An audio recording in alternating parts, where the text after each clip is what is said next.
आपने आज देख लिया, जो बात मैं पहले कहता था वो आज सच साबित हो गई है।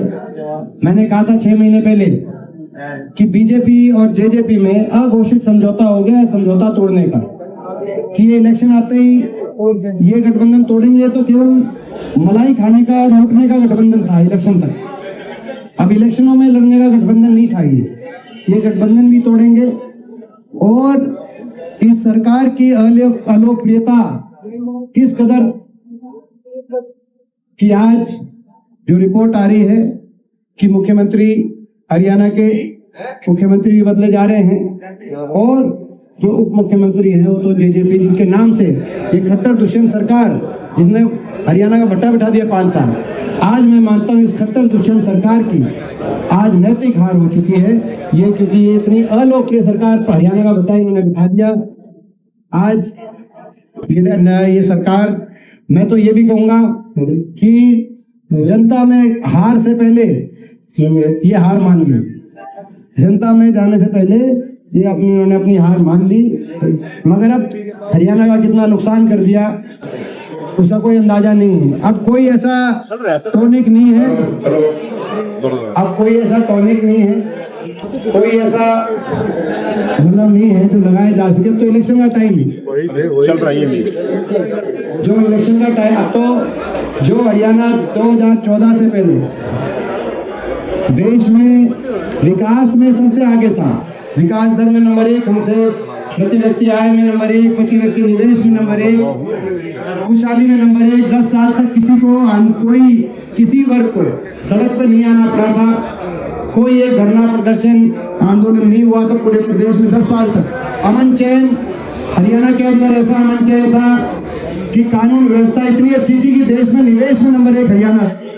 कहीं भादोगढ़ में कुबेर पार्क बन रहा था, योकोहामा जैसी कंपनी आ रही थी, तो कहीं रोहतक में, आईएमटी में, एशियन पेंट में मारुति आ रही थी, तो कहीं झज्जर के अंदर पैनासोनिक, रिलायंस की आ रही थी, तो झज्जर के दूसरी तरफ थर्मल के बड़े बड़े कारखाने, एनटीपीसी के और कारखाने लग रहे थे। निवेश में नंबर 1 था, कानून व्यवस्था में नंबर 1 था, विकास दर में नंबर 1 था। लेकिन बीजेपी की सरकार आई, अच्छे दिनों का वादा लेते आई, तो लोगों ने सोचा और अच्छा कुछ करके दिखाएंगे। लेकिन आज 10 साल के बाद आज क्यों हटाने पड़े मुख्यमंत्री, उप मुख्यमंत्री, मैं बताना चाहता हूं। 10 साल के बाद वही हरियाणा आज बेरोजगारी में नंबर 1 हो गया। वही हरियाणा आज जो जिसकी पहचान थी दूध दही का खाना ऐसा था हरियाणा, अब नशे में नंबर 1 हो गया। आज वही हरियाणा जहाँ अमन चैन शांति कानून व्यवस्था ऐसी थी कि सारा निवेश हमारे हो रहा था और सारे अपराधी यूपी में भाग गए थे। अब आज सारे अपराधी हरियाणा के अंदर आज गैंग दोबारा से आ गए। आपको याद होगा, मैं याद दिलाऊं, 2004 से पहले इस हरियाणा में माफिया राज था, फिरौतिया जेलों से मनी मांगी जाती थी जब चौटाला सरकार थी। जब आपके आशीर्वाद से हुड्डा साहब को अवसर मिला तो सारे गैंगस्टर्स का, अपराधियों का सरकार बनते ही 6 महीने के अंदर पूरी तरीके से सफाया करने का काम हुड्डा साहब ने आते ही किया और एक ही नारा दिया कि या तो हरियाणा छोड़ दो या तुम्हें हम छुड़वा देंगे। और 6 महीने में हरियाणा में कोई गैंगस्टर बाकी नहीं बचा और अमन चैन शांति, और उसी वजह से हम आगे बढ़े। तो आज ये स्थिति आ गई, चौटाला राज में तो फिरौतियां जेलों से मांगी जाती थी, मगर इस बीजेपी राज में, खट्टर दुष्यंत राज में फिरौतियां जेलों से नहीं विदेशों से भी मांगी जा रही है। विदेशों में बैठ के गैंगस्टर यहाँ पर अपना जो है शूटर ले लिया, विदेशों से बैठ के, विदेशों के नंबरों से कॉल करके, ये स्थिति आ गई हरियाणा की। आज निवेश नोएडा चला गया और अपराधी यहाँ आ गए। मैं राजनीति के ऊपर उसके बात कह रहा हूँ, आगे हो सकता है कि ऐसी पार्टी की सरकार हो जो हमारी पार्टी ना हो, लेकिन हरियाणा को बर्बाद होते हुए देख के हमें दिल में तकलीफ होती है। वहां निवेश चला गया, अपराधी यहाँ आ गए। आज हरियाणा जो निवेश में सबसे आगे था, उसका कितना नुकसान इस सरकार ने, क्या आप अंदाजा लगा सकते हैं।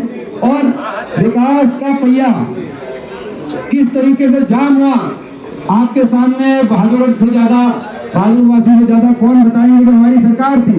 एक एक करके जो सारी पुरानी समस्याएं थी उनका हमने समाधान, जब 10 साल की सरकार से पहले आपको याद होगा, ना तो भागवर्धन अपना रोहतक से से भादुगढ़ रोड जो दिल्ली जाती थी वो केवल 2 लेन सड़क थी, नेशनल हाईवे 4 लेन 6 लेन भी नहीं था, भादुगढ़ के बाईपास भी नहीं था।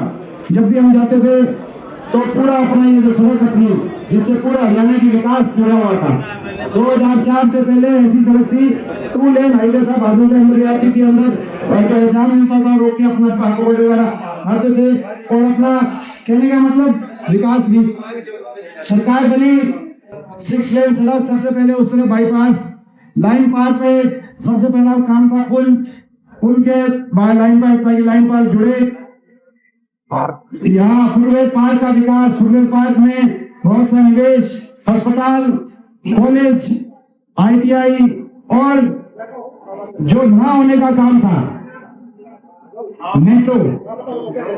2010 में भारत सरकार ने फैसला किया कि दिल्ली के बाहर मेट्रो जाएगी। 2010 से 14 तक 4 साल हमारी सरकार रही। मुझे गर्व है इस बात पे कि उन 4 साल में 41 किलोमीटर मेट्रो हरियाणा के 4 शहरों को जोड़ने का काम किया गया। गुड़गांव, बल्लभगढ़, फरीदाबाद और बहादुरगढ़ 4 शहरों को मेट्रो। और बहादुरगढ़ मेट्रो में भारत सरकार ने जब मना कर दिया कि भाई आखिरी खंबा अगर गड़ेगा तो भाई ये ना, पहले तो नांगलोई पे, फिर आखिर में भाई नांगलोई से आगे उनका दिल्ली का अंदर का पैसा भी, दिल्ली के अंदर के हिस्से का पैसा अगर हरियाणा सरकार ने दिया तो क्योंकि आपके भाई चौधरी उपेंद्र सिंह हुड्डा जी के हाथ में कलम थी, दिल्ली के अंदर भी 18 किलोमीटर का पैसा हरियाणा सरकार ने देके भाई यहाँ पे मेट्रो आनी चाहिए बहादुरगढ़। मैं पूछना चाहता हूँ इस सरकार से, आज ये खबरें आ रही हैं कि मुख्यमंत्री बदले जा रहे हैं और उप मुख्यमंत्री बदले जा रहे हैं। मैं मुख्यमंत्री 10 साल के बाद मैं इनसे पूछना चाहता हूँ, हमारे समय जब 4 साल के अंदर 41 किलोमीटर मेट्रो हमने बना दी थी, तो आपने 10 साल में एक खंबा मेट्रो का आगे मंजूर क्यों नहीं कराया? विकास को रोकना आसान काम नहीं।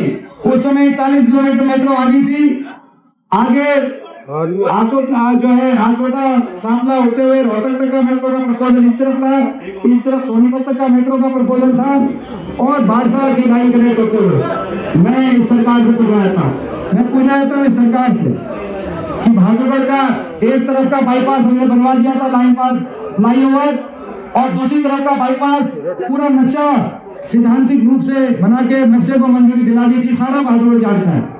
मगर 10 साल में अब नया नक्शा बनाना पड़ेगा, क्योंकि जहां से नक्शा बना था वहां पे कहीं आबादी आ गई, नहीं कुछ आ गया। 10 साल में आपने नया काम कुछ किया नहीं, मगर पुराने मंजूर शुदा काम, ये जो इस तरफ का सारा हमारा जो पूरा अपना लाइन पार की तरफ जगह सारा बाईपास बनना था, सीधा दिल्ली में निकलना, कितनी सुविधा होती लोगों को, मैं पूछना चाहता हूँ। और 10 साल तक काम कुछ किया नहीं, मगर 10 साल के बाद भी काम कुछ किया नहीं, मगर 10 साल के बाद भी निशाने पे केवल और केवल हमें लेते हैं। अभी बीजेपी के जो जितनी भी सभा हुई उनमें बीजेपी वाले निशाने पे अभी भी हुड्डा साहब को लेते हैं, मेरे को लेते हैं। मेरा क्या कसूर है, मैं पूछना चाहता हूँ। ये 10 साल के बाद अपने काम बताएं, हम अपने काम बता रहे हैं अभी भी, अपने काम के आधार पे, अपने व्यवहार के आधार पे 10 साल में ये बताएं कि मेट्रो कितनी आगे बढ़ाई। 10 साल में बताएं कि भाई कोई यूनिवर्सिटी, कॉलेज, कोई अस्पताल, कोई इन्होंने कोई स्टेडियम बनवाया। हाँ, इस और पता है, मतलब इन्होंने बहुत नुकसान कर दिया। अब ये विकास की पटरी को दोबारा अपना प्रदेश और अपना इलाका आ सकता है। मैं सारे बहादुर वासियों से कहना चाहता हूँ, आज हाथ जोड़ के ये मौका है, दोबारा से विकास और खुशहाली की तरफ हम जा सकते हैं। 10 साल हमारी सरकार रही, आपस में इतना आपस का प्यार रहा। 10 साल की जब सरकार रही, कभी कोई भाई से कोई नहीं उलझा, ना धर्म पे ना जाति का, आपस का प्यार रहा।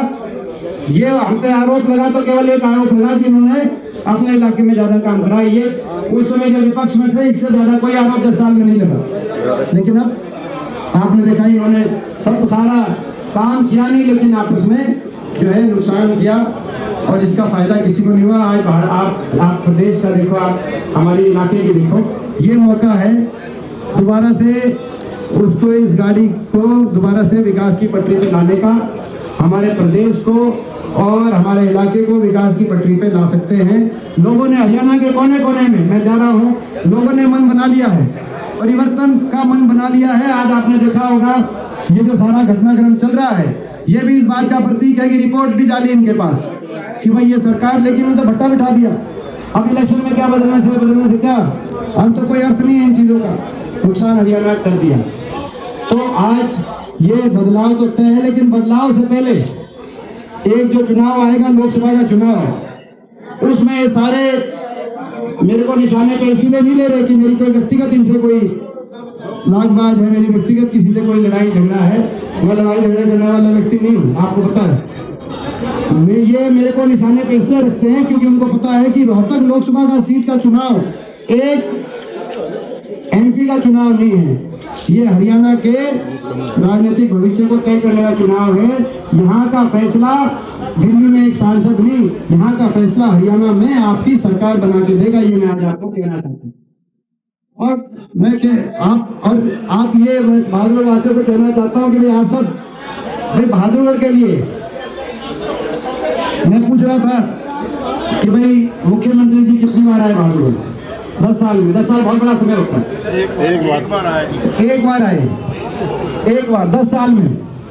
और मैं ये कह सकता हूँ कि भाई जब 10 साल में हमारी सरकार थी, अगर एक दिन में भी 10 बार बुलाए तो आपके बीच में एक दिन में 10 बार है। ये आप अपने देखो जो है बहादुरगढ़ का एक वार्ड का, एक गांव का क्या दर्द है वो हमारे दिल में है, आपको बताने की भी जरूरत नहीं। क्या काम करने हैं वो हमारे दिल में, आपको बताने की भी जरूरत नहीं ना पड़ेगी। आप तो जो उनके अलावा कोई नए काम हो वो तो आप बता सकते हो, लेकिन बहादुरगढ़ में कहाँ पे क्या हुआ है वो बताने की जरूरत नहीं। हम आपके अपने हैं, आप हमारे अपने हो और हम आपके अपने हैं। ये बात जो है मैं समझता हूँ आप सब समझेंगे तो हमारा इलाका आगे जाने का, विकास का। आपको याद होगा लाइन पार में क्या स्थिति थी, पूरा कोई मूलभूत सुविधा भी नहीं थी किसी वार्ड में। पूरी सुविधाएं करा के वहां पे पार्क बनाकर, अंडरपास भी मंजूर कराकर, लेकिन अंडरपास मंजूर तो करा दिया, लेकिन वो इनने तो वो काम भी ढंग से नहीं करना, कोई इंटरेस्ट ही नहीं है। हमने अंडरपास का पैसा मंजूर करा के दे दिया, लेकिन अंडरपास को मतलब ठीक से बनवाया भी नहीं इन्होंने। मतलब जो काम चलता काम जो है ना, वो जो काम जितना रह रहा था वो वहीं का वहीं रुक गया। या इस बात का दुख हमें कितना है कि मंजूर हमने कराया था। आज के दिन दूसरी तरफ का भी भाई अपना पुल बन लेता, इधर का अपना जो है पूरा बाईपास बन लेता, इस तरफ का बहुत सा काम हो जाता, मगर दिल में वो तकलीफ है। मैं आप सबसे पूछना चाहता हूँ, भाई इस बार ये चुनाव है लोकसभा का, 22 बार जो है इस लोकसभा के चुनाव में बहादुरगढ़ शहर, और मैं अपनी नैतिक जीत तब मानूंगा जब बहादुरगढ़ शहर से, यहाँ से आप लोग जो है लीड देके, तो मैं आप सबसे आई दीपेंद्र हुड्डा की, आई दीपेंद्र हुड्डा की। आज मैं विशाल को बहुत मैं बधाई देना चाहता हूँ कि आज आप समझ सकते हो कि आज उठापटक चल रही है, और उठापटक चल रही है तो दिल्ली में मेरे को निकलना बड़ा मुश्किल हो रहा था, क्योंकि थोड़ी देर के लिए उड़ा साहब से इजाजत लेके, क्योंकि आज डोर टू डोर का प्रोग्राम भी मैं सबसे आपसे जरूरी है, ऐसे में दिल्ली में मेरा रहना जरूरी है। तो जो आज डोर टू डोर का प्रोग्राम है, 2-3 दिन बाद इस प्रोग्राम को करेंगे। तो भाई ये मगर आज मैं आया स्पेशली इसीलिए आया कि भाई विशाल की ज्वाइनिंग का भी था, मगर मैं इनको ये कहना चाहता हूँ भाई विशाल आपका जो है ये बहुत आप लकी साबित हो गए। आप जो है बहुत ही आपने एक तो आपकी ज्वाइनिंग आई, और आप ऐसे दिन आई कि जिस दिन आज सरकार की नैतिक हार और हमारी नैतिक जीत हो गई। ये बहुत बड़ा एक मैं समझता हूँ कि शुभ संकेत है। तो ये अच्छा मुहूर्त आपने करवा रखा था।